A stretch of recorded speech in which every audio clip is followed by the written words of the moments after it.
It's funny until it's not, because once you let that line really sink in, something strange happens. You stop laughing. You feel it tug at the edges of your reality, like your mind just bumped into a wall that didn't know was there. Tonight we're going to push straight through that wall. Welcome to Starflux. This is not just a video, it's a journey, a slow, expanding meditation on one simple, impossible question. How big is the universe? Not in numbers, not in statistics, but in something you can actually feel. Because if the universe really is as big as we say it is, if it's growing faster than the speed of light, if it holds trillions of galaxies, each with hundreds of billions of stars, if it's been around for nearly 14 billion years, then what does that make you? What does that make your life? Your problems, your plans, your breath? Over the next few minutes, we're going to zoom out, farther than your brain wants to go, farther than it can go, at least without breaking a little. We'll begin with the ancient stargazers, move through early telescopes, modern science, and the invisible edges of the observable cosmos. But we'll also dive into the emotional fallout of confronting scale, because numbers are cold, perspective is personal. If you feel your sense of self start to dissolve, if something inside you stirs with awe or fear or wonder, then like this video, comment with the moment that hit you hardest and subscribe to Starflux, because this is only the beginning. Now take a second, look around the room you're in. The walls, the furniture, the objects you own, the planet spinning beneath you. All of that exists inside a galaxy, spinning inside a filament, stretched across a universe that's expanding so fast, light itself can't keep up, and we're going to trace it all one part at a time. In the beginning there was light, but before that there was silence. Let's begin. There's something visceral about standing under a truly dark sky. Without street lights or building glow, the Milky Way spills overhead like a river of diamonds, each star twinkling with age and distance. In that moment, you might feel your pulse slow, your usual concerns dissolve, and a quiet clarity take their place. Psychologists call it awe. An intense emotional state where your sense of self shrinks and your sense of connectedness expands. It's more than poetic, it's physiological. Blood pressure lowers, heart calms, and stress retreats into the shadows. That feeling is no coincidence. Researchers have found that this emotion triggers the release of calming hormones, quiets internal chatter, and even lowers markers of inflammation. In studies, people who regularly seek out or through stargazing or natural beauty report less anxiety, more happiness, and a deeper sense of meaning. And it isn't limited to remote wilderness. Just a few minutes gazing at rooftops and city stars can still spark the same mental shift. This emotional release is essential. When we approach cosmic scale, when we begin to discuss light years and galaxies, our brains need to unclench. If your mind is stuck in daily stress, the numbers bounce off your awareness like static. But in this calm openness, each figure becomes a revelation. You start to breathe with the universe. That's why part 2 isn't about measurements or history. It's a ritual. It's preparing your heart and mind to receive the grandeur at the core of this journey.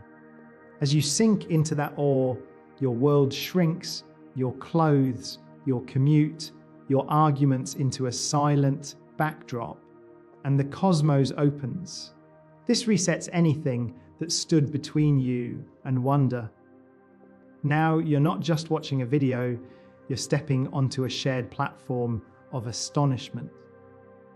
From here, every cosmic revelation will resonate deeper. You'll not only understand the scale, you'll feel it. In the early 1800s, the cosmos still whispered its secrets without revealing its scale. Telescopes had sharpened our view, but the true distances to stars remained elusive. How could anyone grasp light years using nothing more than geometry and patience? Enter Friedrich Bessel, a methodical German astronomer. Around 1837 to 38, he turned a powerful new instrument, the Fraunhofer heliometer, toward a faint, fast-moving star called 61 Cygni. With this precise device, he measured tiny shifts in the star's position caused by Earth's orbit, an effect known as parallax.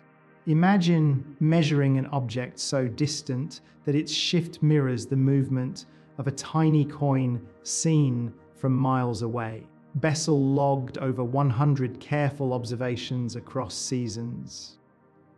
By comparing the star's position against distant background stars, he detected a minute wobble, just a few hundreds of an arc-second. From that, he calculated a distance of about 10.4 light years, an astonishing first the universe now had measure. Soon after, other astronomers confirmed stellar distances. Thomas Henderson measured Alpha Centauri from South Africa, and Wilhelm Struve charted Vega, but it was Bessel's parallax of 61 Cygni that set the cosmic scale firmly into human hands.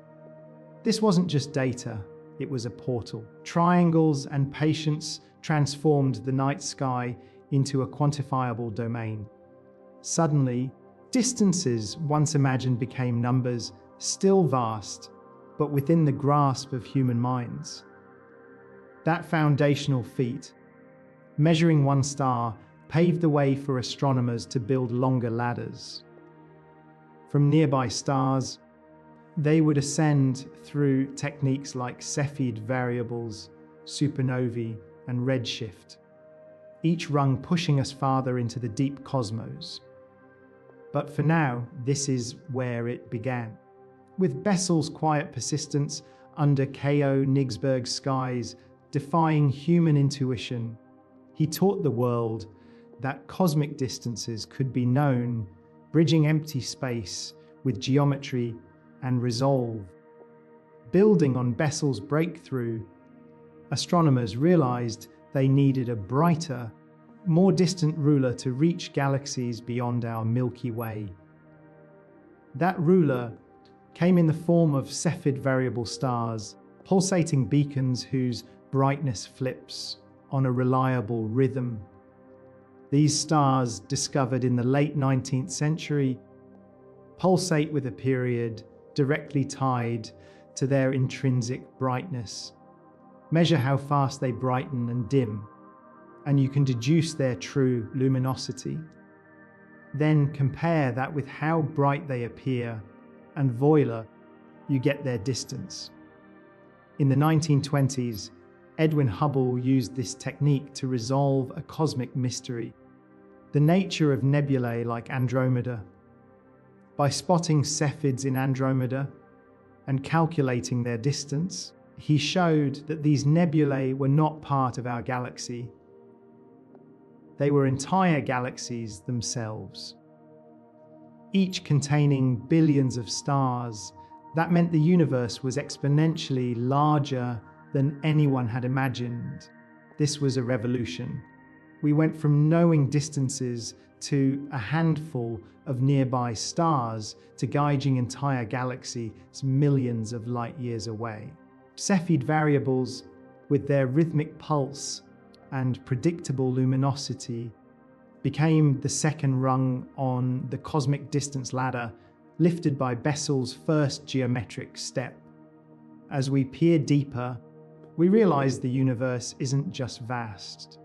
It's populated with countless cities of stars. Each Cepheid lights the path, anchoring distant galaxies to our expanding cosmic map. After Cepheid variables lit the path to nearby galaxies, astronomers faced a new challenge: measuring distances to galaxies so far away that no individual stars could be resolved. For that, they needed something brighter, something explosive. That something was the Type Ia supernova. These aren't ordinary stars.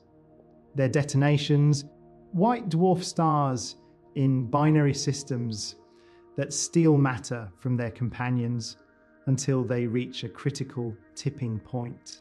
When that limit is exceeded, the star collapses inward and then detonates with unimaginable force. The explosion is so bright, can be seen across billions of light years, often outshining an entire galaxy for weeks. But the most useful part, these explosions are reliably similar in brightness. Nature, it seems, gave us a cosmic flashlight, because Type Ia supernovae explode under nearly identical conditions. They reach a nearly uniform peak brightness. This makes them perfect standard candles. Once astronomers know how bright the explosion should be, they compare it to how bright it appears from Earth. The difference tells them how far away the explosion happened. The brilliance of this method is that it extends our reach. We're no longer limited to our galactic neighborhood. With these supernovae, we can measure distances to galaxies billions of light years away. Galaxies too distant and dim for even our best telescopes to resolve in detail. But there's more. These supernovae don't just give us distances. They tell us something deeper about motion. When astronomers charted the distance to many of these galaxies, they realized something shocking. The farther away a galaxy is, the faster it appears to be moving away from us. This relationship, distance and velocity, is the fingerprint of an expanding universe. It's what led to the formulation of Hubble's law. The universe isn't just vast, it's growing faster with time. That realization shook the foundations of physics. The cosmos is not static, it's dynamic, stretching, growing, evolving. Every supernova flash, every measured distance is a note in the grand song of expansion. Test part of our journey changes the tone.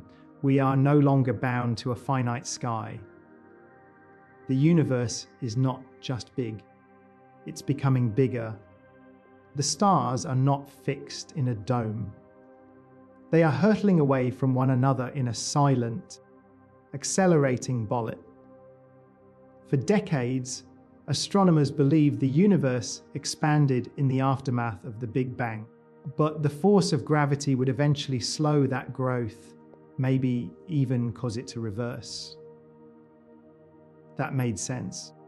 Every explosion eventually settles. Every stretch pulled by weight should strain and sag. But something wasn't adding up. When scientists used Type 1a supernovae to measure the distances and velocities of extremely remote galaxies, they noticed a terrifying detail. The farthest galaxies weren't just moving away. They were accelerating. The deeper you looked into space, the faster galaxies seemed to retreat. Not in a straight line, not in a steady drift, but in a runaway expansion, as if space itself were being pulled apart by some invisible force. This revelation struck like lightning. The universe wasn't slowing down. It was speeding up. What could possibly be pushing galaxies apart faster and faster? It wasn't gravity. It wasn't matter. It was something else, something that didn't cluster, didn't shine, didn't slow. It became known as dark energy. Not because it's related to darkness, but because we have no idea what it really is. Imagine blowing up a balloon, expecting the stretch to ease, only to find it stretching faster with each breath. That's what dark energy is doing to space. Not only between galaxies, but between superclusters, between vast voids. It's not just carrying galaxies away. It's creating more space between them, making the distances unbridgeable. And here's the strangest part. Dark energy doesn't seem to weaken. It doesn't dilute as the universe grows. It persists. In fact, it dominates. Today, astronomers estimate that nearly 70% of the entire energy in the universe is this invisible accelerant. The stars, planets, dust, everything we can touch or see makes up less than 5%. Let that sink in. Almost all of reality by volume and by force is made of something we cannot touch, see, or fully explain. And yet it defines our fate. This is the moment in our journey where all turns to something deeper, unsettling curiosity. If everything is moving away from everything else faster and faster, what happens in the end? Will galaxies one day slip beyond our view? Will stars wink out forever?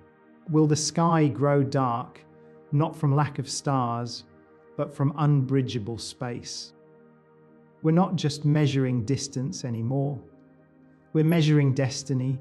Once we realized the universe was expanding and accelerating, the next question was chillingly simple. How does this end? To even guess, we first have to understand how space itself might be shaped. It's easy to imagine the universe as a giant balloon or an endless plane. But space is more complex than any surface we can draw. Its shape isn't just geometry, it's destiny. Physicists broke it down into 3 possible forms: flat, open, or closed. If the universe is flat like an endless sheet, expansion can continue forever, slowing but never stopping. If it's open like a saddle curving outward, it will also expand eternally, only faster. But if it's closed like a sphere, expansion might one day halt and reverse, pulling everything back together in a fiery collapse. The Big Crunch. For years, no one knew which shape we lived in. But thanks to precision measurements of ancient light, the cosmic microwave background, we now believe the universe is incredibly close to flat, not perfectly, but within such fine margins that for all practical purposes, it stretches out endlessly in all directions.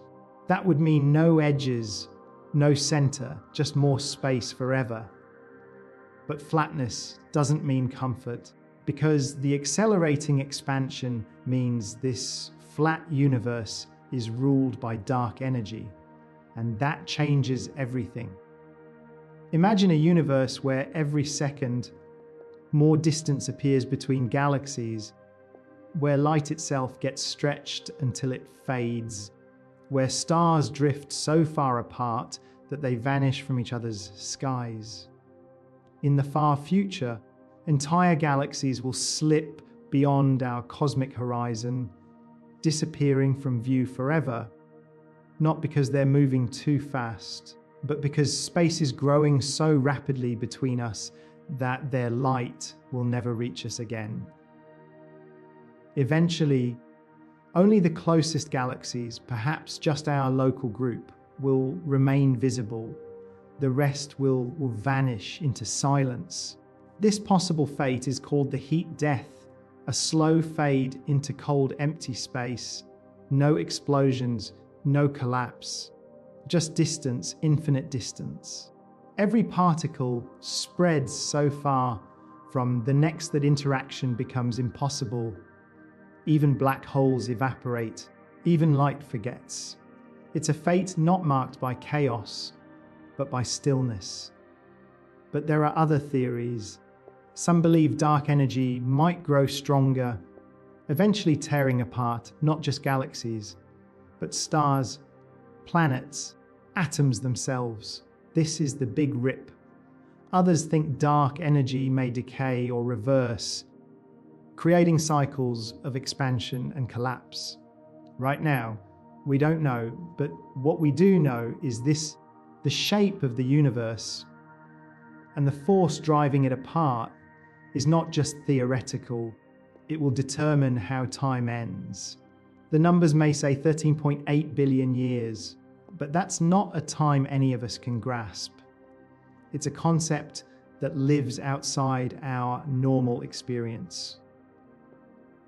When we say the beginning of the universe, it feels like we're talking about a moment, like an explosion you could have witnessed, if only you were there. But this wasn't a moment within space. It was the moment space began. There was no outside to witness it, no edge it emerged from, no before, just emergence. The Big Bang wasn't an explosion in space, it was an explosion of space. Every atom, every point of matter, every law of physics was born in that flash. At first there were no stars, no galaxies, not even atoms, just a searing super, energy hotter than anything the human brain can truly picture.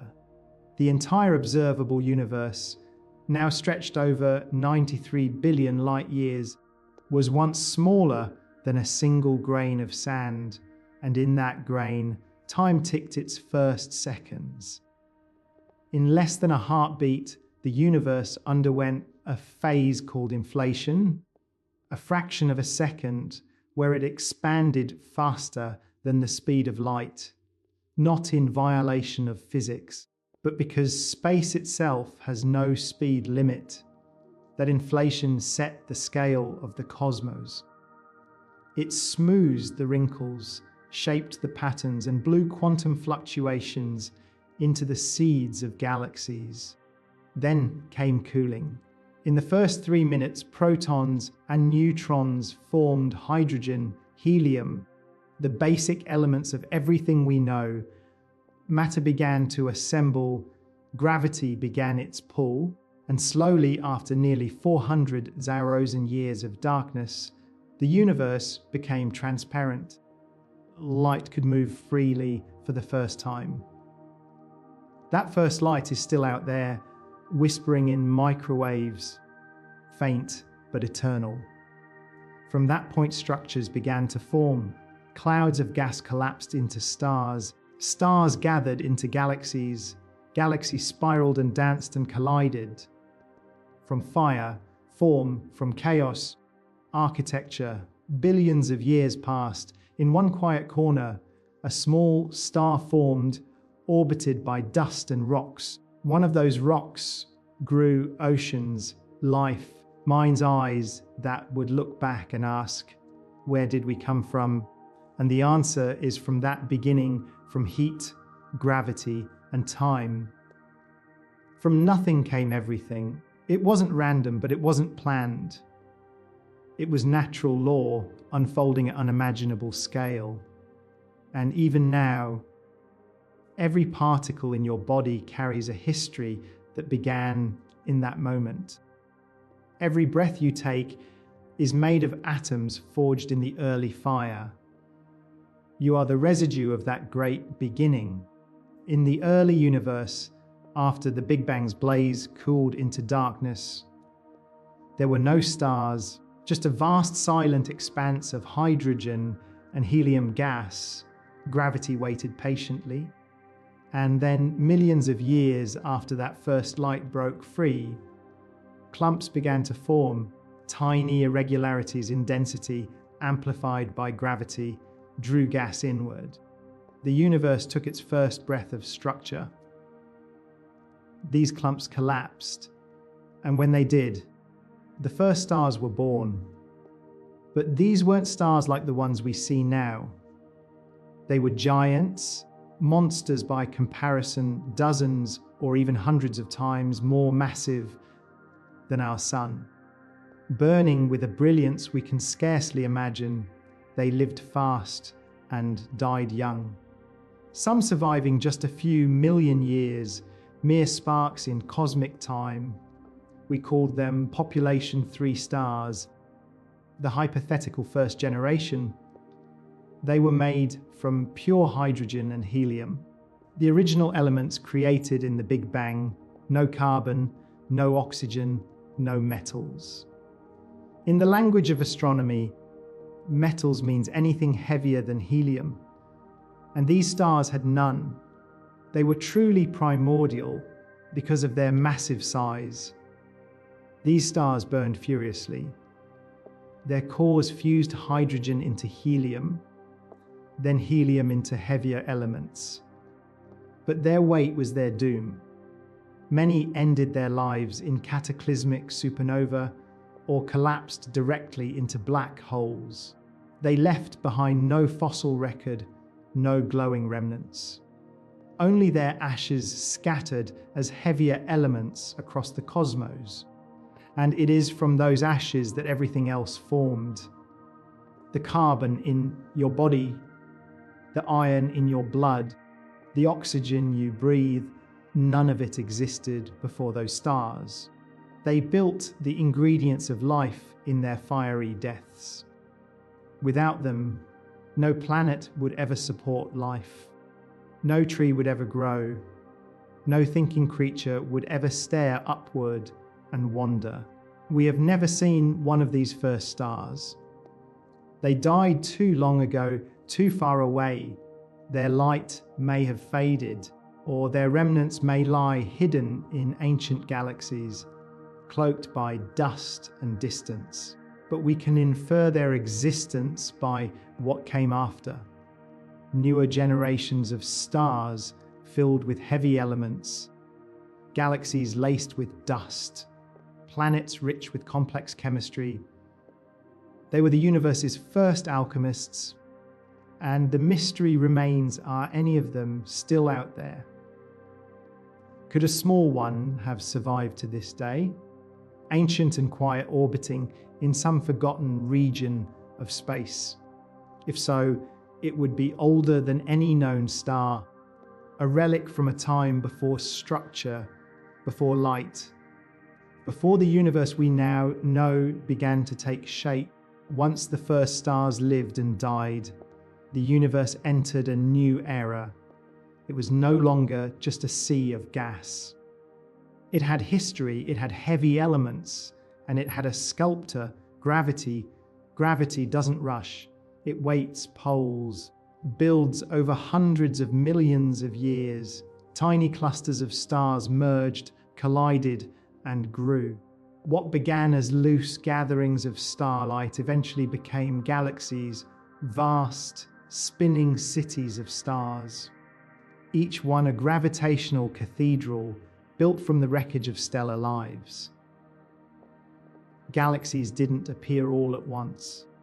They emerged slowly through collision and cooperation. Early galaxies were chaotic, irregular shapes, small groups of stars with no symmetry, but gravity had time. Billions of years passed, smaller galaxies merged, drawn into larger spirals and ellipses. Collisions weren't destructive, they were creative.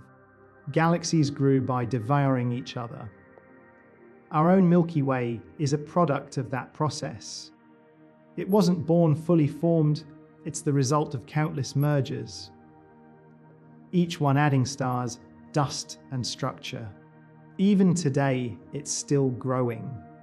Our galaxy is in the process of absorbing smaller companions, like the Sagittarius dwarf galaxy. The dance never ends. Step back for a moment. Imagine flying above the cosmos. Below you, hundreds of billions of galaxies, each containing hundreds of billions of stars. Some spiral like pinwheels, others form giant ellipses. Still others are chaotic blobs. These aren't just isolated structures, they form vast networks, connected by invisible threads of gravity and dark matter. Galaxies don't float randomly. They align into filaments, forming the cosmic web, a vast lattice of matter stretching across the universe. In between immense voids, places where nothing shines, where darkness reigns. This structure is breathtaking. It resembles neurons, high-speed simulations of the cosmic web look eerily like brain scans. Billions of galaxies arranged in patterns that mirror our own thoughts. Perhaps it's a coincidence, perhaps not. Inside galaxies, stars form in waves. Gas clouds collapse under their own weight, giving birth to stellar nurseries. Bright blue, short-lived stars blaze to life, illuminating spiral arms. Over time, the balance shifts. New stars form less frequently. Galaxies settle into quiet maturity. Some galaxies remain small, peaceful, drifting alone. Others collide. Massive, slow motion encounters that stretch over billions of years. When that happens, stars rarely collide directly.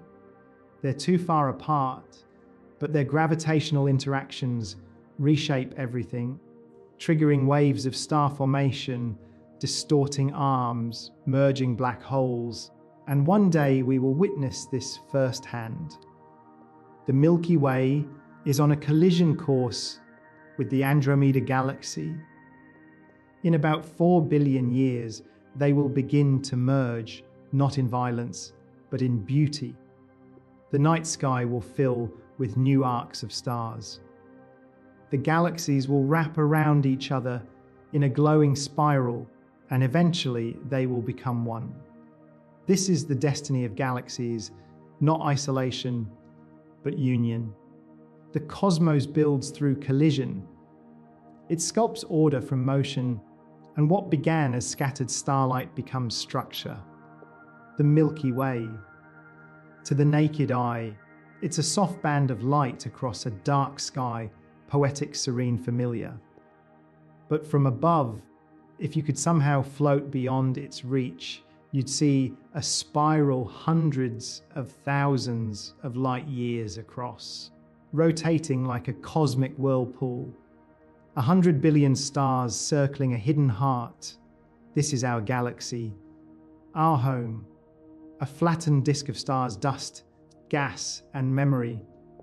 We reside within one of its spiral arms, the Orion arm nestled between two larger ones, Sagittarius and Perseus. That placement, modest and off-center, is a gift. It gives us a clearer view of the galaxy's structure, less interference, more access to the sky beyond. If we had been born in the crowded galactic core, the night sky might have been a blinding wall of starlight.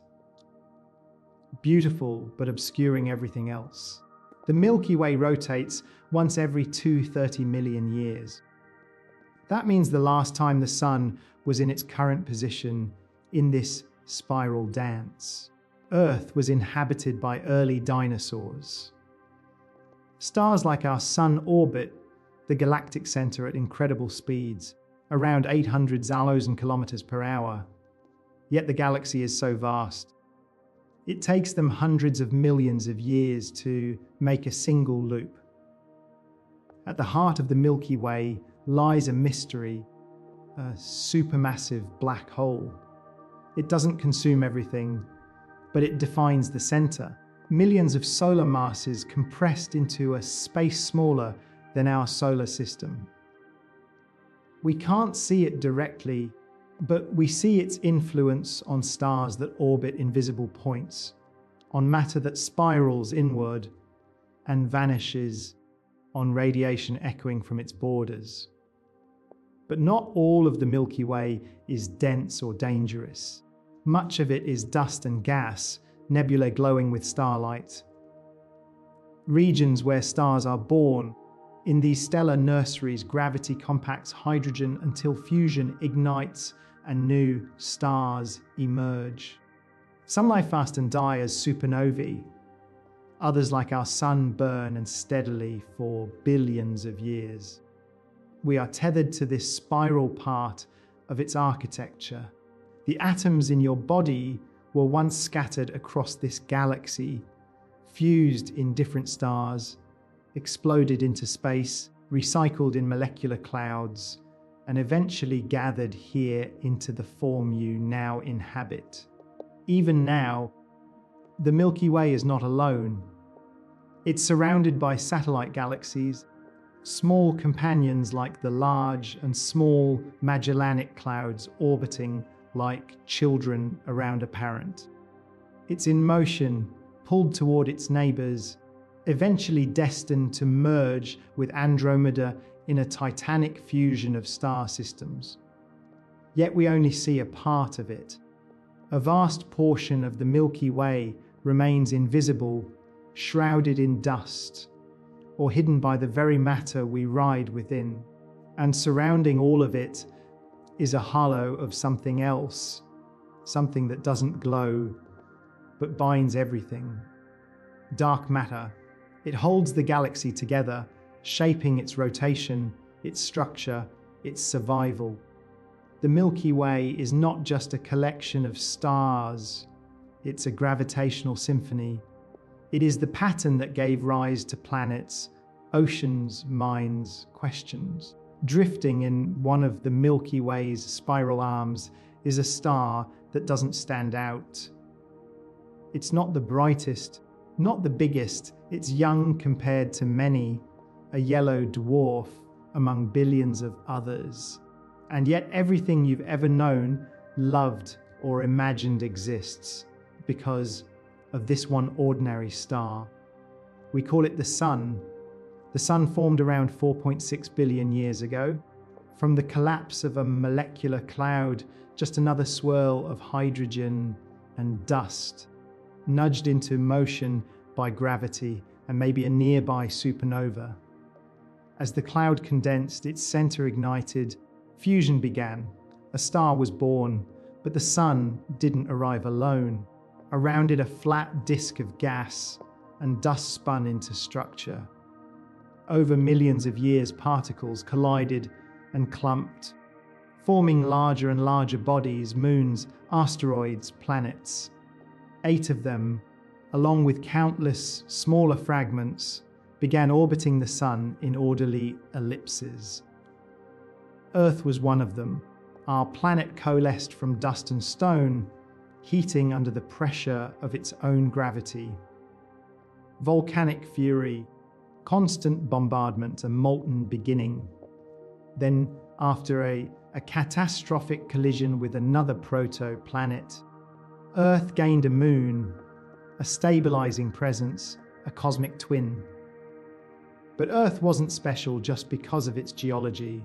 It was its distance from the Sun, a perfect zone, not too hot, not too cold, that allowed water to remain liquid. And where there's water, chemistry becomes possible. Over time, carbon compounds danced in oceans, struck by lightning, heated by vents, nudged by time, and something emerged. The first cells, life, single-celled at first, barely more than molecules, then complexity, photosynthesis, oxygen, multicellularity, eyes, fins, wings, thought, civilization, all of it powered by the Sun. Its energy warmed our seas, fed our plants, drove our weather, lit our skies. Without that constant, distant nuclear fusion, Earth would be an icy, lifeless rock drifting in silence. But zoom out. Our Sun is just one among hundreds of billions in our galaxy, and our galaxy is just one among trillions in the universe. If this single, average star could give rise to oceans and minds, What else might be out there? What other stars cradle worlds of their own? What other orbits might carry oceans, continents, life forms staring up at their own stars, wondering if they too are alone? The sun is a local engine, but it raises universal questions. Its ordinariness is what makes it extraordinary, because if something so unremarkable can give rise to thought and emotion, to cities and language, to you and me, then the universe might be bursting with stories, and we've only just begun to listen. For most of history, we believed Earth was unique, the only world, the center of everything. Even after we realized the sun was a star among many, we still clung to the notion that planets were rare, that life, especially intelligent life, was a fluke. But then everything changed. In the 1990s, astronomers began detecting the first exoplanets, planets orbiting stars beyond our sun. At first, they found giants, massive, bizarre worlds orbiting dangerously close to their stars, scorching gas balls nicknamed hot Jupiters. They were unlike anything in our solar system, exotic but real, and then came more, dozens, hundreds, thousands. Today we've confirmed over 5,000 exoplanets, with thousands more candidates waiting for confirmation. These aren't just statistical blips. They're everywhere. It turns out that nearly every star in the night sky probably has at least one planet. Many have whole systems, some may have dozens. The techniques used to find them are subtle. We watch stars flicker as planets pass in front of them. We observe the tiny gravitational tugs they exert on their suns. It's like detecting a moth circling a distant street lamp by watching how the light dims for a heartbeat. From these delicate signals, we reconstruct other worlds. Some are gas giants, others are rocky like Earth. Our growing numbers sit in the habitable zone, not too close, not too far from their star, where temperatures could allow liquid water to exist. We call these Goldilocks planets. Not too hot, not too cold, just right. These planets haunt us because every time we find a rocky world orbiting in just the right place, our imagination runs wild. Could it have oceans, weather life? Could it have evolved minds, cities, stories? Could someone there be looking back, wondering if they too are alone? But it's not just romantic fantasy. With instruments like the Kepler Space Telescope, TESS, and soon the James Webb Space Telescope, we're beginning to study atmospheres to detect the fingerprints of chemistry, water vapor, even oxygen. Soon we may be able to smell alien skies across the light years. The odds are shifting. Once we thought we were a cosmic miracle. Now it's starting to look like the miracle might be the rule, not the exception. Life may not be rare. It may be inevitable, written into the physics of the universe, like gravity and light. And if that's true, the silence of the cosmos becomes more profound. Where is everyone? We'll ask that question soon. But first we need to understand the scale we're working with, because the nearest potentially Earth, like planet, might still be 40 light years away. That's unimaginably close on a galactic scale, and yet impossibly far for us now. We've talked about exoplanets, potential Earth, like worlds floating in the Goldilocks zone. But now let's get real. How close are they?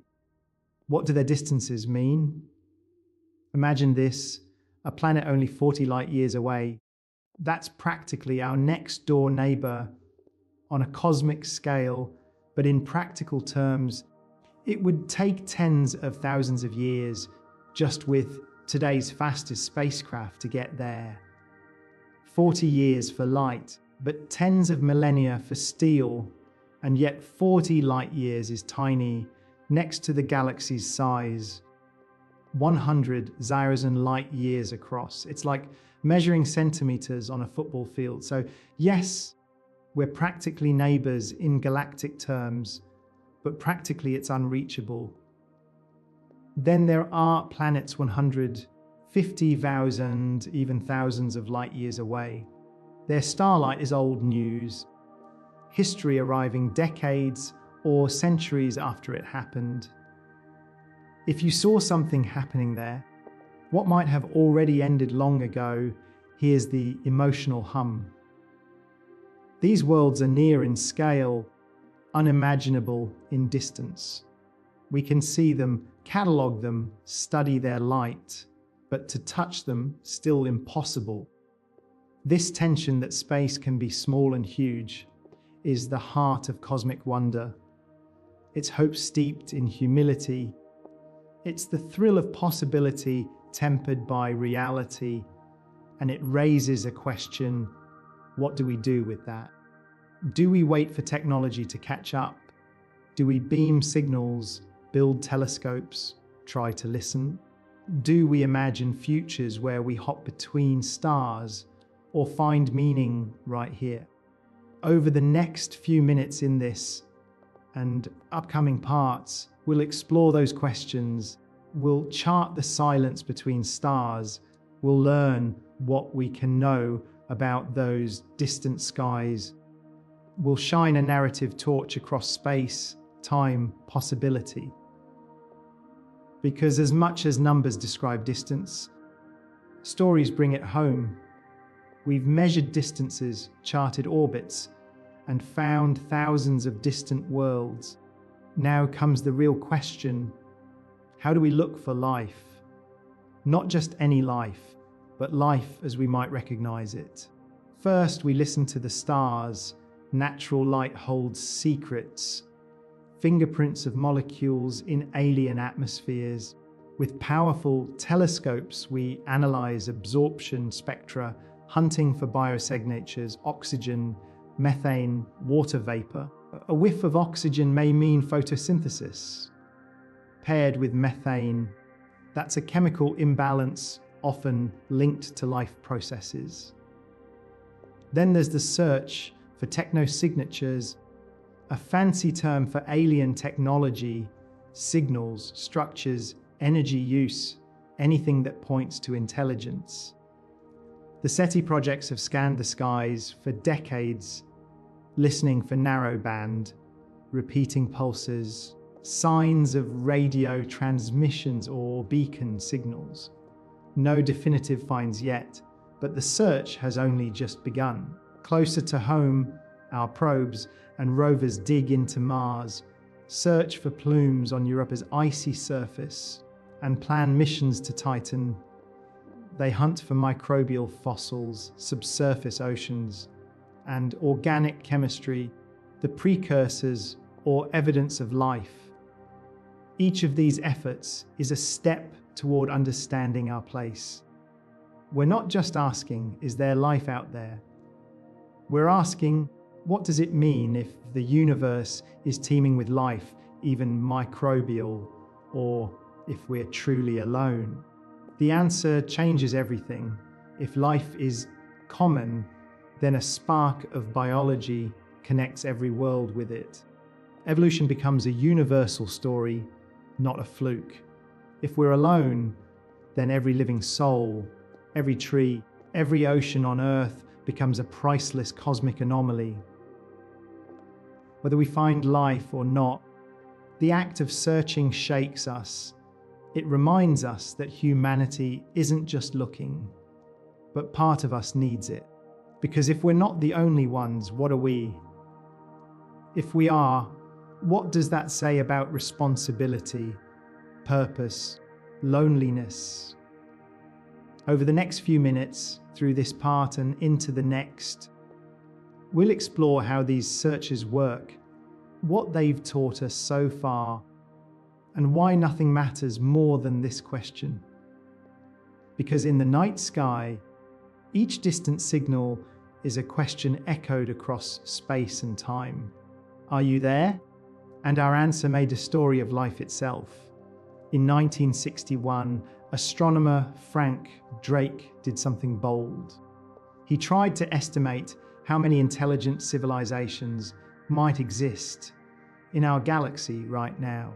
He didn't claim to know the answer, but he gave us a way to ask the question better. His tool, a deceptively simple formula, the Drake equation, it looks like math, but really it's a mirror. Every variable in the equation reflects a deep uncertainty, a vast cosmic mystery. How many stars form each year in the galaxy? What fraction of those stars have planets? Of those planets, how many are Earth-like? How many of those could support life? Of those, how many evolve intelligence? How many choose to build technology capable of communication? Finally, how long does such civilizations last? The final number is a product of all of these, multiplying possibility by mystery, and depending on what you plug in, the result ranges from 1 to tens of thousands. And here's the twist. Even if life is common, intelligence might not be, or intelligence might not last. Maybe most civilizations never survive long enough to reach out. Maybe they destroy themselves, or maybe they simply go quiet. That last term, how long civilization sends signals, is the most chilling, because it's not just about aliens, it's about us. If we expect others to survive and communicate for thousands of years, we must ask, will we? The Drake equation doesn't give an answer. It gives a frame. It tells us where to look, what we don't know, what matters most, and it forces us sobering truth. Maybe the galaxy is alive with signals, but we've only just started listening. Maybe we're early, or maybe we're shouting into a silence no one else escaped. Yet the silence isn't proof of absence. It's a question, a challenge, a haunting stillness that demands we keep listening, because one faint signal from one distant world could change everything. There's a question that keeps astronomers awake at night. One simple, piercing question: are we the only ones? Not in a poetic sense, but literally. Out of the hundreds of billions of stars in our galaxy, each with planets of their own, how many have life? And how many of those worlds might have built cities, radio signals, questions of their own?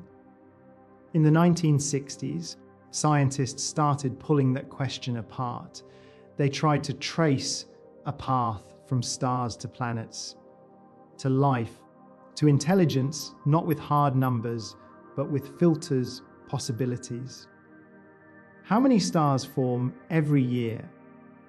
How many of them have planets? How many of those planets are just the right distance from their stars, where water could flow, clouds could form, chemistry could spark? Then how often does life actually begin?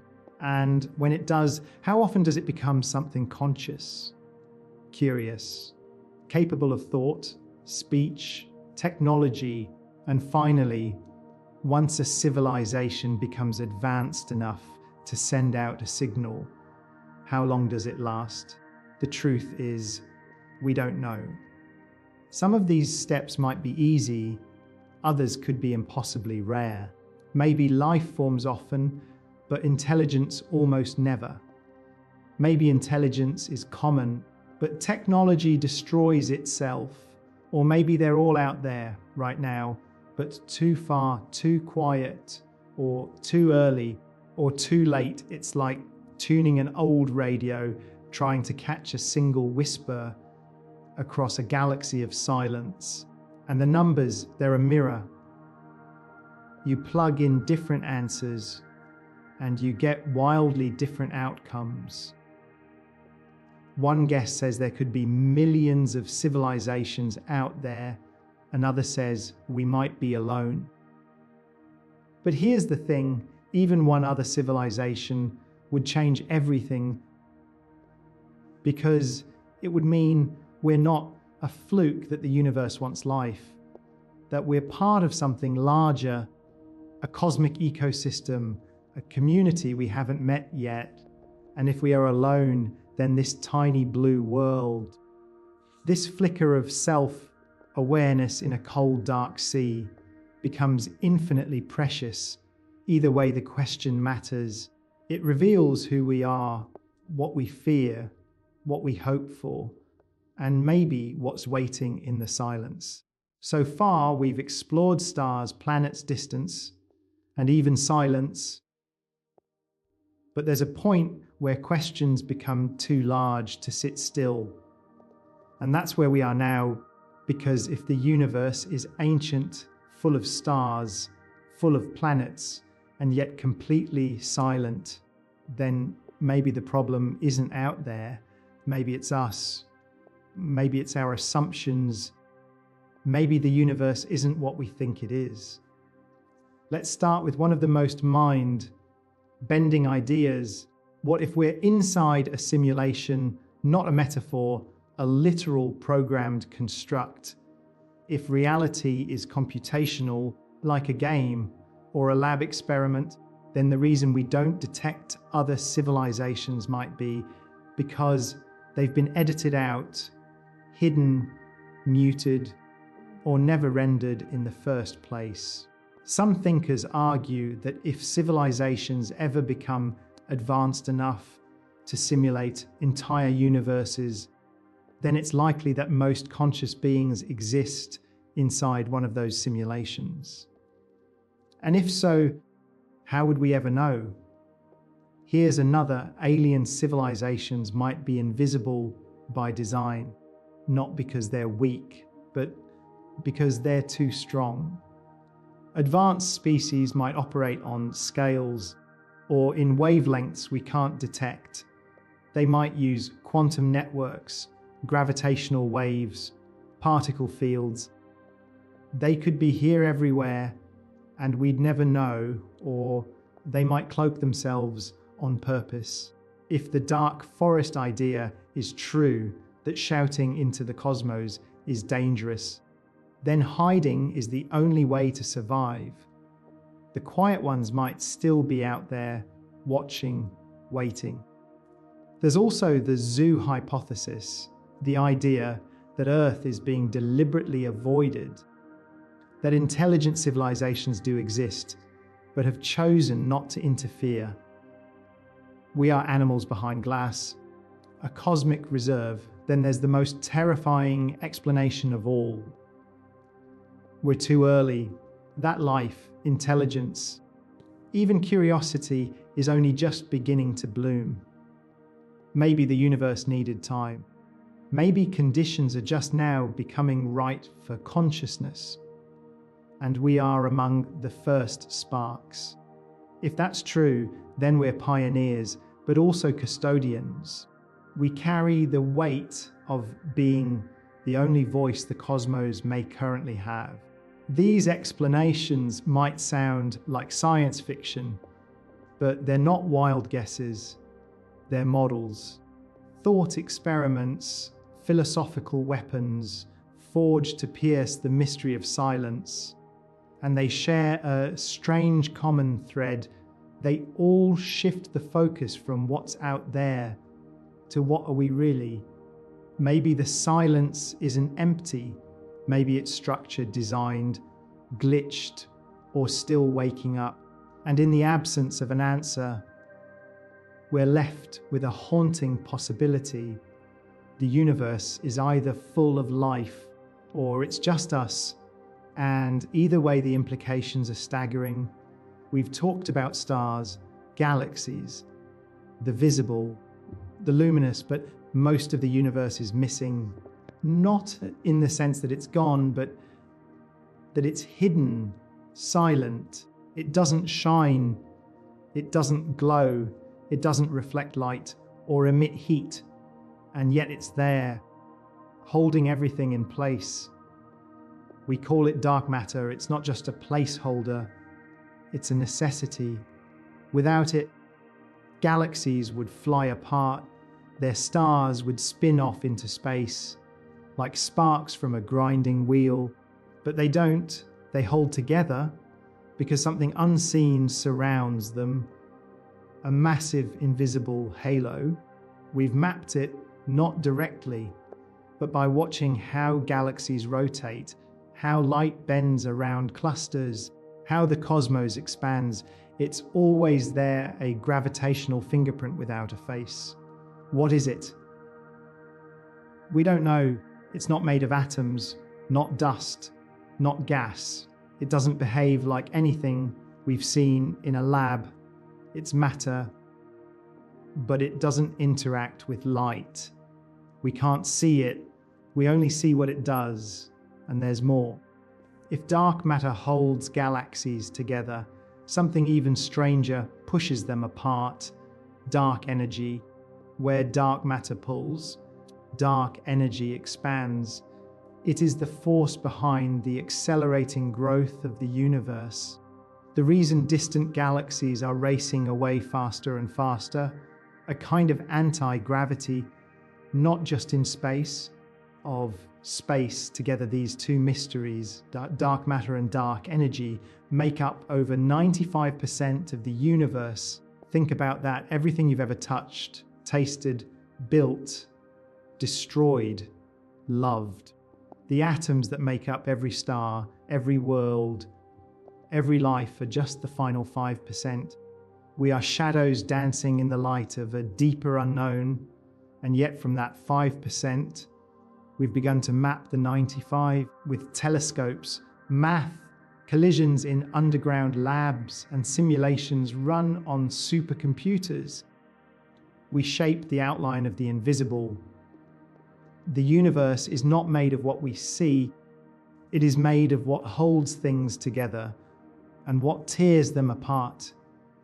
And once you realize that, everything changes. You begin to ask different questions. Not just what's out there, but why does anything hold together at all? Why is there something instead of nothing? What's underneath reality? We've spent the last chapters talking about space, distance, expansion, but there's another dimension we've been quietly moving through this whole time. Time, we feel it constantly. We measure it obsessively, but what is it really? Time feels like a river, always flowing forward. But physics tells us it's more like a dimension, just like left and right, up and down. We move through time the same way we exist in space. Yet we can only move one way forward, always forward. But why? Why can't we go backward? Why does time seem to flow? One possible answer: entropy. It's the idea that systems tend to become more disordered over time. A glass shatters, but never reassembles. Smoke disperses, but never reforms. Entropy increases. It's not just a tendency, it's a law. And that increase in entropy gives us an arrow, a direction, past a future. But here's the twist. The laws of physics don't care. They work just as well in reverse. A movie of particles moving backward would still obey all equations. Time itself, in math, has no preference. So where does the arrow of time come from? It may come from the Big Bang, a universe that began in extreme order and has been unraveling ever since. Time as we know it may be the residue of the universe's birth, but time is flexible. Einstein showed us that time is not constant. It stretches, it slows, It bends under gravity. The stronger the gravity, the slower time moves. Near a black hole, seconds stretch into centuries. Time and space are part of the same fabric. Space-time. You don't just move through space, you fall through time, and at the speed of light, time stops. A photon from its perspective never ages. It's born and absorbed in the same instant. For light, the universe has no duration, only position. Time is not universal, it's personal. Your time depends on your speed, your gravity, your motion. You and I age differently. If we move differently, that's not theory. It's been proven with satellites, with clocks, with beams of particles. So what is time? A dimension, a measurement, an illusion, a direction, a mystery. And in all of this, one thought lingers. If time had a beginning, could it also have an end?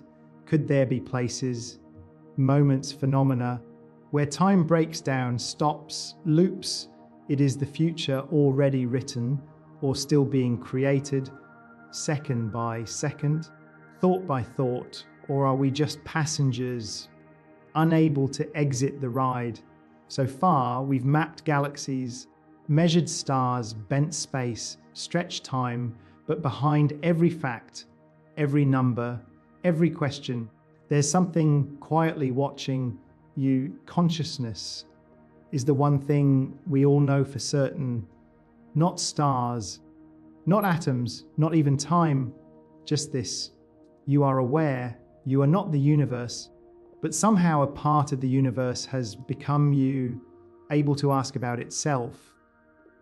And that is bizarre, because physics doesn't explain awareness, neurons, yes, electricity, yes, but the experience of being, of having thoughts, of remembering, of fearing, of loving, that's something else. Let's stop here, really stop. Right now you're listening to a voice in your head, a story, but who is listening? Who is the you behind your eyes? This question, what is consciousness, isn't just philosophical. It's a scientific mystery because we don't know where it comes from. We don't know how it happens. We don't know why the brain, when structured correctly, stops being a machine and becomes a mind. It might be emergent like a pattern or fundamental like mass. Some even suggest that consciousness is woven into the fabric of the universe, like space and time. That the universe needs consciousness to exist at all. But here's the truly haunting part. If the universe is 13.8 billion years old, and if life only arose on this tiny planet, and if consciousness only emerged recently, then that means for almost all of time, the universe existed in silence, no thought, no awareness, no reflection, just stars collapsing, exploding, without anyone to notice, until now, until you think of that. After billions of years, the universe produced a creature that could look at itself, measure itself, question itself. You're not just in the universe, you are the only known window through which it can see itself. And that makes you rare, maybe not unique. Maybe others are out there, other eyes, other questions, other dreams. But so far we've seen none, which means your mind matters more than we ever imagined. Who are you really? Not your name, not your face, not your story. Strip away the memories, the language, the culture. What's left? Just a flicker of awareness, the silent observer, the thing inside you that knows it's here. That is the self. But where does it begin and where does it go? In a universe of stars and entropy, black holes and red shifts, the strangest thing might be this. a mind that knows it's temporary, of being aware of its own end. No star knows it's dying, no planet grieves, but you do. You know that time is passing. You know you won't last forever. You feel it, and that knowledge, the awareness of impermanence, is the price of consciousness. It hurts, but it also creates meaning. Death isn't just an end. It's the frame that makes the moment sharp, beautiful, urgent. If we lived forever, would anything matter? And yet the mind rebels. We fear it. We fight it. Every story we've ever told, religion, art, science, is in some way a reaction to the fact that we are conscious and finite. But here's the strange twist. Everything you've ever been is made of atoms, ancient atoms. The hydrogen in your body was forged in the Big Bang. The carbon in your bones, cooked inside stars. You are made of dead things. And yet somehow you are alive. And when you die, those atoms go on. They don't vanish, they don't stop. They return to the cycle, from dust to dust, from thought to silence, from silence to stars. So maybe consciousness is not a thing that's lost. Maybe it's a pattern that arises when the right conditions bloom. A wave, not a particle, a ripple in complexity. If that's true, then death is not a deletion, it's a release, and the universe, vast, dark, expanding, might be capable of producing this flicker again, somewhere else, in someone else, or maybe in some new form, beyond anything we can comprehend. But for now, you are the only evidence we have. You are the miracle in the math, the fragile pulse in an indifferent cosmos. And maybe, just maybe, that's enough, no longer floating through stars and distances, but through something more intimate, value, the unspoken weight behind every question. Because once you know the universe is vast, and life is rare, and consciousness is temporary, another question begins to burn. Does anything matter?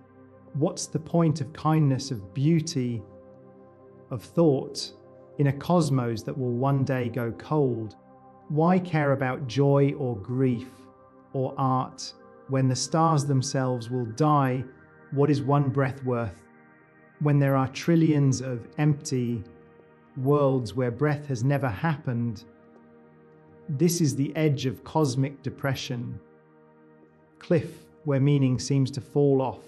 The silence of the universe isn't just physical, it's emotional. We cry out for significance, and space echoes nothing back. And yet we still love, we still dream, we still stare at the sky and gasp, not in fear, but wonder. And maybe that is the answer. Maybe meaning isn't found in the universe, it's brought to it. Maybe we are not here to find purpose, but to invent it, to pour it into the cracks, to build it fiercely like a fire in the dark.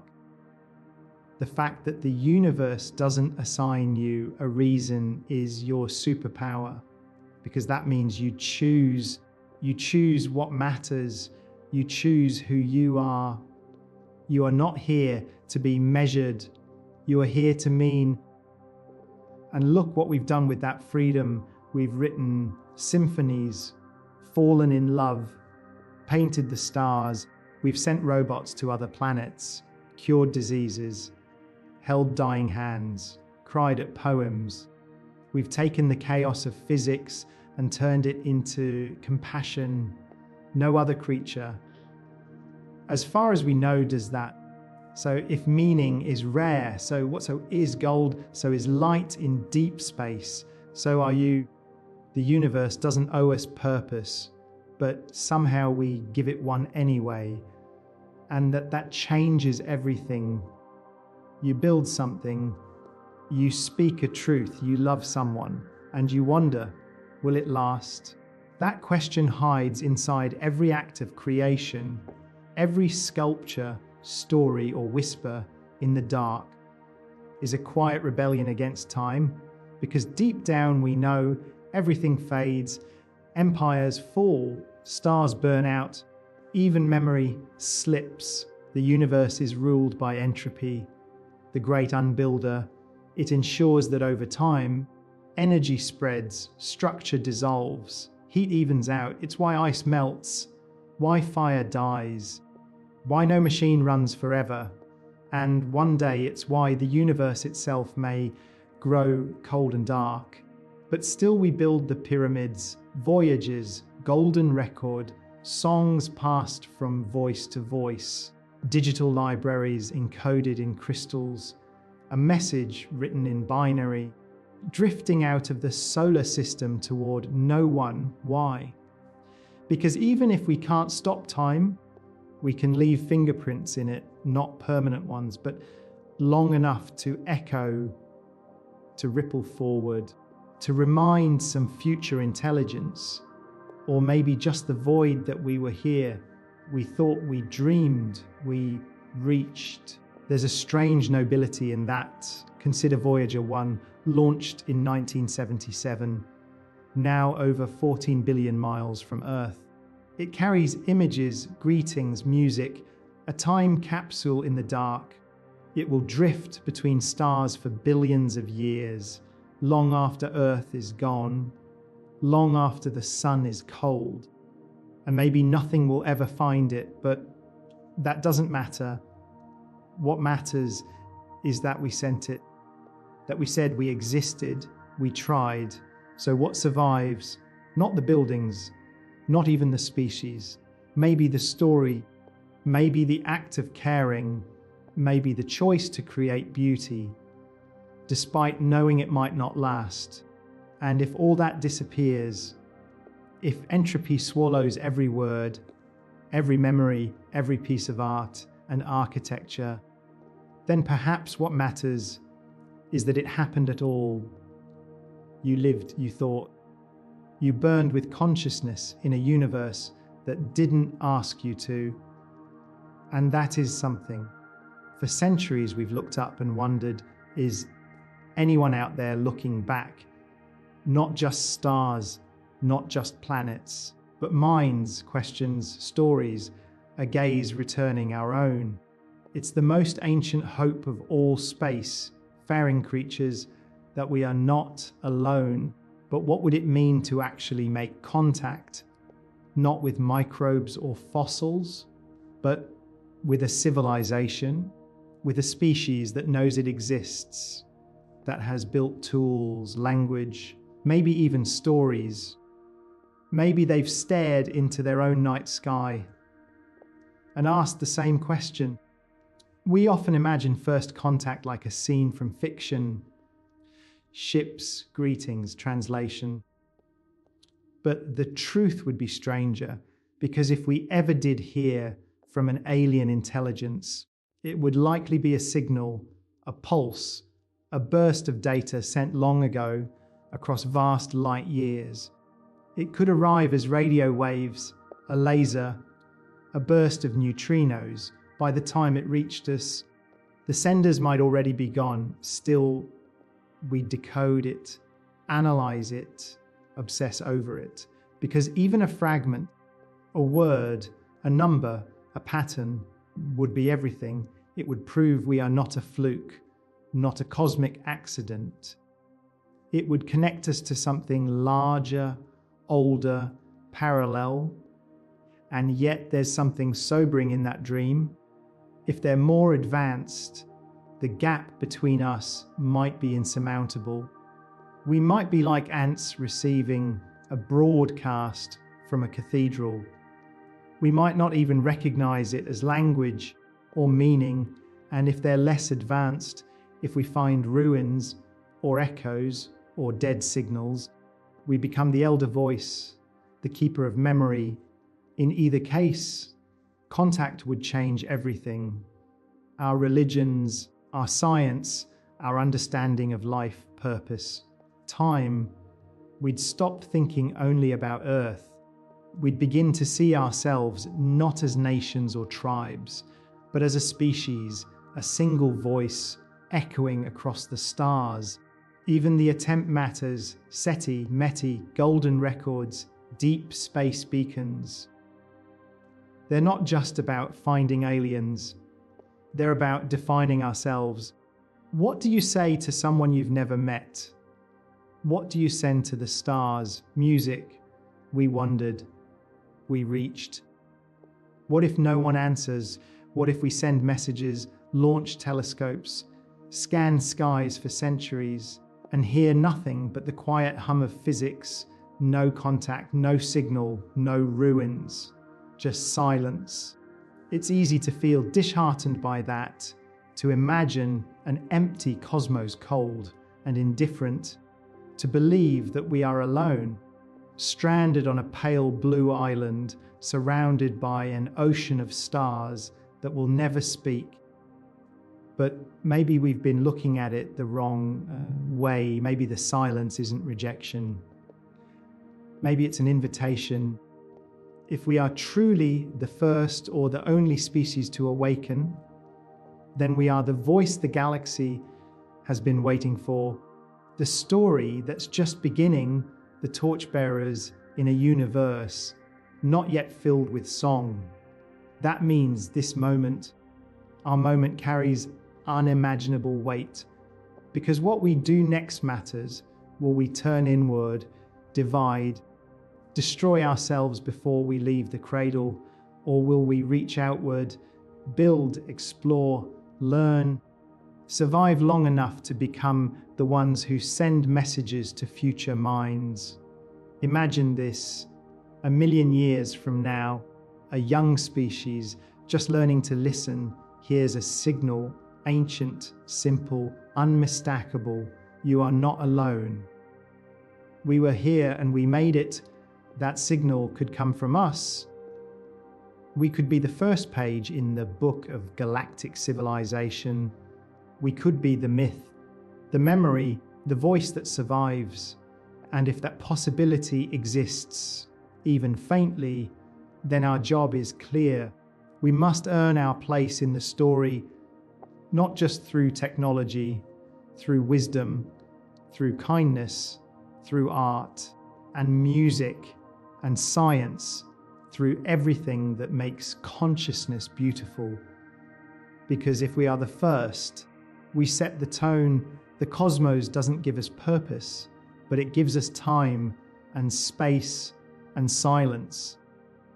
What we do with that silence, that's on us. We often think of the future as tomorrow or next year, maybe a century ahead, but what about 1,000,000,000 years from now? What does the universe look like? Not for us, but for time itself. Let's begin with stars. Our sun has about 5 billion years left. When it dies, it will swell into a red giant, then collapse into a white dwarf, a hot ember slowly fading in the dark. Other stars will do the same. The massive ones will explode into supernova, leaving behind neutron stars or black holes. The smaller ones will quietly flicker out. Over trillions of years, the night sky will dim. Galaxies will change too. They'll collide, merge, settle into massive elliptical structures. The Milky Way and Andromeda will become one, a giant silent swirl of aging stars. Eventually, star formation will stop. The raw material, gas and dust, will run out, and new stars will no longer be born. That's when the universe enters the degenerate era. Black dwarfs, neutron stars, rogue planets drifting between dead suns, a cold, sparse graveyard of what once was. But it doesn't end there. Over unfathomable time spans, even those remnants will vanish.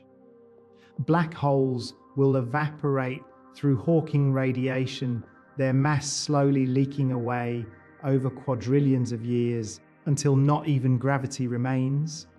And then only darkness, no stars, no light, no energy, just a thin, cold fog of particles stretched across an ever-expanding void. This is the heat death, the universe's final whisper.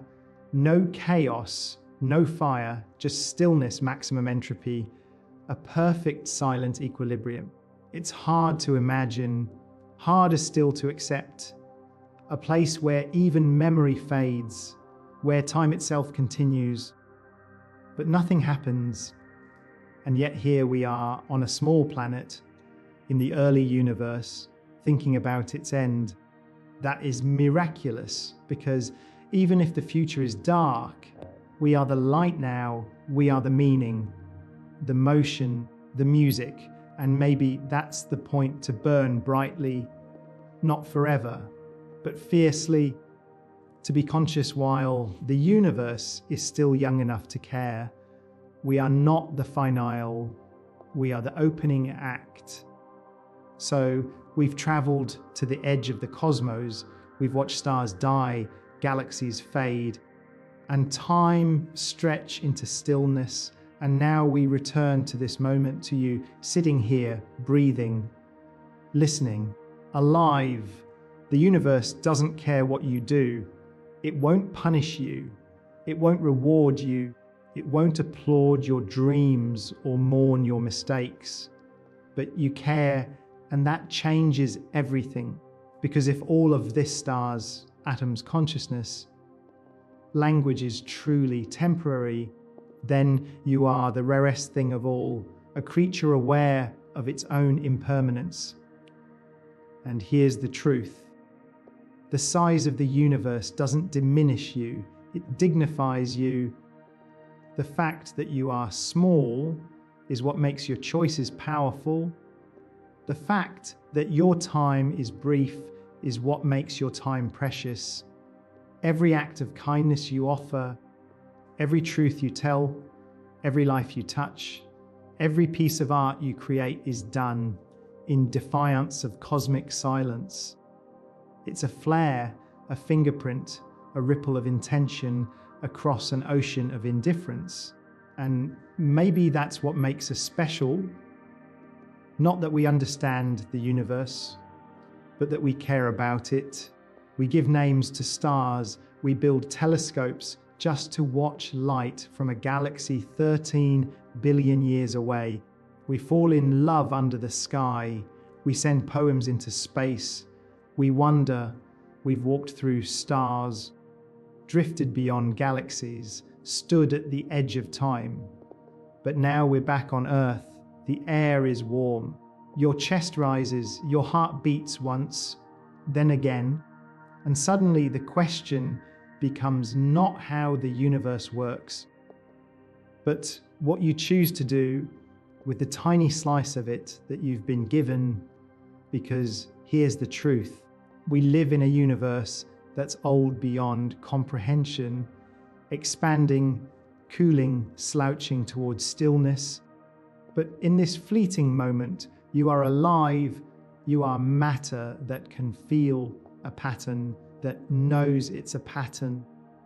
The stars built you, yes, but you can now look back at them and whisper something they never could. I understand. So what do we do with that? Do we build, destroy, dream? Do we turn inward, obsessed with smallness and survival? Or do we reach toward knowledge, toward empathy, toward each other? The universe doesn't care. It has no preference, but maybe we should. Maybe the meaning of life isn't written in the stars, but in what we choose to protect, what we choose to imagine. Maybe the purpose of a conscious species isn't to live forever, but to make something worth remembering before it's gone. Because if we really are alone, if no one is watching, if no signal ever comes, then everything we do matters more, not less. Every act of kindness, every discovery, every poem, every shared moment under the night sky, they are not small things. They are everything. They are the only parts of the universe that know they exist. So maybe in the end, the question isn't how big is the universe. Maybe it's how big is your response to it. You have this one lifetime, this one mind, this one chance to be a spark in the dark, and you're not alone. We're here too, thinking, asking, reaching with you. Let's go back to that ridiculous, brilliant line. You may think it's a long way down the road to the chemists, but that's just peanuts to space. At first it was funny, a cosmic joke. Now it feels like an understatement, because after tracing the edges of time and light, walking the structure of galaxies, bending through black holes, and spiraling into consciousness, one truth becomes impossible to ignore. You are tiny, but that's not an insult, it's a revelation. You are not insignificant despite your size.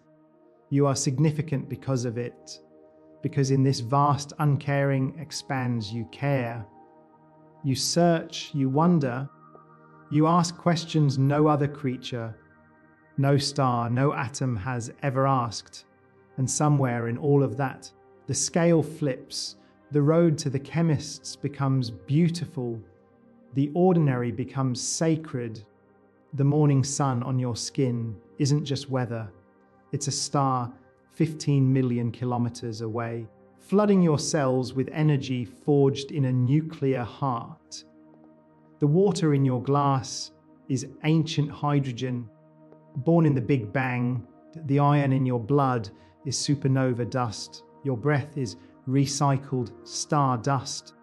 Everything is vast, but you are aware of it, and that makes all the difference. We zoom out, not to lose ourselves, but to find out where we really belong, not at the center, not above, not below, but within. The universe isn't a thing we live inside. It's a thing we are part of, and a part of us. So the next time you walk down the street, look up, not for answers, but for context. You're not just moving through a city or a planet. You're moving through a living miracle, a brief flare of thought in a universe mostly silent. But maybe, just maybe, it's listening now. Everything we've explored, stars, atoms, galaxies, time, life, it all leads here to the edge of wonder, not the edge of knowledge, because knowledge has edges, but wonder doesn't. By now you know the facts. The universe is 13.8 billion years old. It's expanding, it's massive, it's cold, it's dark. You are made of star dust. You are temporary, you are miraculous, but facts are not the end. They are the doorway, because after all the data, all the theories, all the stunning realizations, something remains, a silence that no formula explains, a weight behind the stars, a feeling that something is still missing, not because the universe owes us meaning, but because we keep asking for it anyway. And maybe that's the last great paradox. We are creatures who evolved to survive, to eat, to run, to reproduce. And yet here we are, talking about infinity, grieving stars, crying at galaxies, longing for connection with things we've never seen. We were born for breath and heartbeat, and yet we ache for eternity. And that aching, that reaching beyond what's necessary, what's explainable, that might be the most extraordinary thing the universe has ever done. It made something that asks. And here's the final twist. Every time we get close to answering the big question, how big is the universe? A bigger one takes its place. What came before it? Why is there something instead of nothing? What is beyond space and time? Where does the edge end? No one knows, maybe no one ever will. And maybe that's perfect, because mystery is what pulls us forward, not just the size of the universe, but the size of the questions it leaves behind. You are not lost in the cosmos. You are lit by it, briefly, brightly now. And maybe that's the one thing the cold, expanding void can never produce on its own: wonder. So what now? Live, create, connect, tell stories, build bridges, ask questions no one else dares to ask. Be kind, not because the universe demands it, but because you choose to be. And when you look up at the stars tonight, don't feel small, feel rare, feel temporary, feel awake. This is your moment. This is your chapter in the cosmic book, and no one else gets to write it but you. Let's stop counting. No more distances, no more timelines, no more parts. Just this, you here, now, after 30 chapters of stars and silence, of equations and all, the mind is full, but something deeper stirs. Not thinking, not understanding, just a kind of stillness, a soft harm in your chest. Because you've felt it by now, haven't you? The truth hiding beneath every number. This wasn't a documentary. It was a mirror, and through it you've seen something larger than the universe. You've seen yourself. You are small, but not meaningless. You are temporary, but not irrelevant. You are a flicker of consciousness, so brief, so delicate, but carrying questions that could echo into the bones of the cosmos. In a universe where galaxies live and die without ever being noticed, you notice that alone is extraordinary. So here, at the edge, we leave you with no answers, just a feeling, a tension between fear and wonder, a silence you can't quite explain, a tear you didn't expect, and maybe a smile, because the point of this story was never to explain the universe. It was to remind you that you're a part of it, a rare, fragile voice inside a vast, unfeeling song, and still you sing. So if the universe feels stranger now, or maybe a little more beautiful, consider liking and subscribing to Starflux. There's always more waiting. There's a border you've never touched, but it defines everything. It's called the cosmic horizon, the edge of the observable universe, not a wall, not a place you can travel to, but a limit, a boundary drawn by light, by time, by the speed of causality itself. It's the farthest distance from which light has had time to reach us since the beginning of the universe. Roughly 46 billion light years in every direction. That number sounds final, concrete, but it's not, because beyond that edge, beyond the visible, is something we can't yet see, can't yet measure, but know almost certainly exists. More galaxies, more matter, more space, possibly more versions of reality altogether. That's the hardest part to comprehend, that what we've seen, everything we've mapped, photographed, simulated, touched with radio waves and telescopes, is not the whole. It's barely the beginning, a grain of sand in a beach of unknown size, a drop of dew on the edge of a cosmic storm, and what lies beyond, no one knows. It could be more of the same, an infinite stretch of stars and voids, clusters and filaments repeating forever, or it could be stranger, regions with different laws of physics, different particles, different versions of causality. It could be curved back on itself, folded, stitched together with dimensions we can't perceive. Or it might end abruptly, unimaginably, But here's the deeper truth.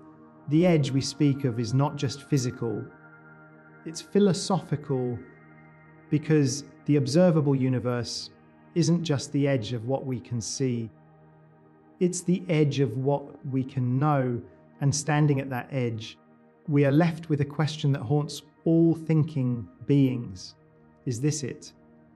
Is what we know all there is? Or is there something beyond unreachable, unknowable, yet still real? It's the kind of question that doesn't just challenge science, it challenges humility, because we must learn to live with not knowing, to breathe in mystery, to make peace with limits. But in that surrender, something beautiful happens. We become explorers again, not of lands or planets, but of questions, of meaning, of curiosity itself. And maybe that's where our greatest purpose lies, not in answers, but in the act of reaching, in wondering, in not being satisfied. We stand at the edge of the visible universe, not with maps, but with imagination, and that's enough for now. There is a question we've avoided, not because it's forbidden, but because no amount of data can answer it. It's not about galaxies or atoms, not about distance or time. It's about what lies beyond knowing. We've traveled billions of light years through this story. We've collapsed stars in our minds, stretched the fabric of space, traced the breath of consciousness, and faced the end of time. But eventually, every map ends in a blank space marked not with coordinates, but with silence. And in that silence, something lingers, a final paradox, because the more we learn, the more we zoom out, measure, discover, and understand, the more we realize how little we truly know. The horizon moves, but we never catch it. Every answer births a deeper question. Every breakthrough reveals a wider darkness. So, what is this feeling? This ache behind your ribs? This stillness? That's not quite peace. This flutter at the edge of comprehension, it is wonder, but it's also fear, because if the universe is infinite, then so is your insignificance. But if it's finite, so is your meaning. If we are alone, then we are unbearably precious. If we are not, then we are just one voice in a vast choir we cannot hear. Either way, the truth is unbearable and beautiful, and it won't stop echoing. What made the universe? Why does it exist at all? What is the origin of the laws that govern everything we've seen? Is there something beyond this? Something outside of existence? We don't know. We may never know. But we keep asking, and maybe that's the point, because in a universe filled with blind forces and in different stars, here you are asking impossible questions, dreaming, grieving, building meaning from a dust cloud lit by fusion. You don't just exist. You wonder why you exist. And that's the most powerful force in the universe. You are not a conclusion. You are a continuation, a story that refuses to end, even when the last page is unreadable. A flicker that will burn and question and reach, no matter how dark the night becomes. So here at the final edge, we leave you not with a period, but with a pause, because the greatest question the universe gives us is the one it never answers. And maybe that's the most human thing of all, to stand at the edge of forever and ask one more time, what else is out there? The screen fades to black, no more visuals, no more numbers, just the sound of your own breathing. And the universe still out there, humming beyond your comprehension. You've come a long way, not in space, not really, but in something deeper. You've expanded the boundaries of your mind, stretched your imagination to the edge of time, faced mortality, mystery, the unbearable size of everything, and somehow you're still here, not broken, not lost, but wider. That's what wonder does. It doesn't answer the question. It deepens it. It doesn't bring peace. It opens you. The greatest gift of the universe isn't knowledge, it's perspective. You are here for a blink, and yet somehow that blink holds entire galaxies. You are made of fragile flesh and neurons, and yet you contain stories the stars cannot tell. The universe is not yours to conquer, but it is yours to witness, to marvel at, to carry in your chest like a secret fire, and maybe if you're lucky to pass it on, because wonder is contagious, or echoes. Questions live longer than answers, so share this feeling. Tell someone, not the facts, not just the billions of light years, or dark matter, or entropy. Tell them what it felt like to be small, to be aware, to be a question walking through the dark. And if anything in these past 2 hours moved you, if a thought haunted you, if a line lingered in your chest, if your idea of reality cracked open just a little, then like this video, leave a comment, subscribe to Starflux. Not for us, but for the next person, the next mind, the next flicker. There is so much more waiting. But for now we rest. You are not in the universe. You are not separate from it. You are the universe asking itself what it means to be. And that question is still unfolding.